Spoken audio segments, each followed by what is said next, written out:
American Dad doesn't have its own Dracula, but they got this guy, Stanferatu, a living manifestation of Stan Smith's insecurity, and the type of character later Simpsons would probably bring back a dozen times after overestimating the audience's attachment to them.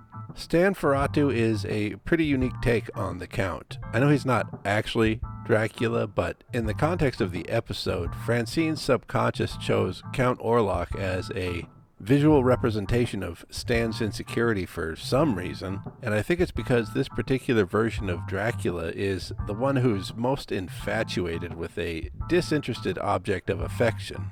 I wish I could partake of the love which is between you and Jonathan. Nothing in this world, not even God, can touch that. And the episode does a surprisingly good job of delivering a satisfying Dracula story, essentially casting Stan as John Harker and situating him in the cuck chair after Francine has a sex dream about, I want to say Stinky? His name is Stinky?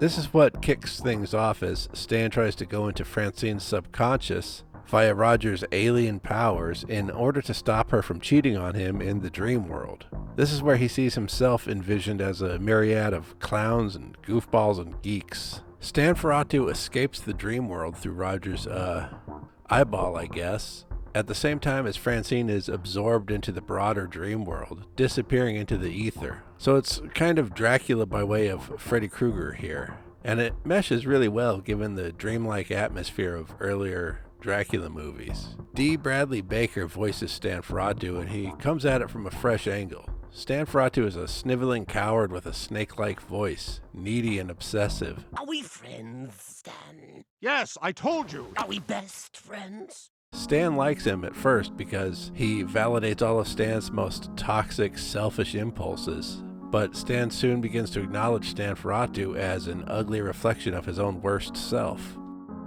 What are you doing in there? I'm just trying to take a shit, man. Come on. Like your snakiest friends, Stanferatu plays the role of subservient to Stan, but does not hesitate to reveal his true intentions as soon as the power dynamic favors him. Stan saves the day by fucking Stinky in the dream world to squash his own insecurities, robbing Stanferatu of his power. I think this would work beautifully as a Dracula film. Imagine the Count accompanying Harker back to England, never showing his fangs until he had Mina in his sights, always apologetic and accommodating to John, and suddenly violent and domineering once the friendship had outlived its usefulness. You could have a subplot with Van Helsing trying to talk some sense into Harker, and Harker's like, nah, he's alright once you get to know him. Anyway, I'd say this is my favorite Dracula I've seen in any of these primetime animated sitcoms. And yes, I know it's not literally Dracula.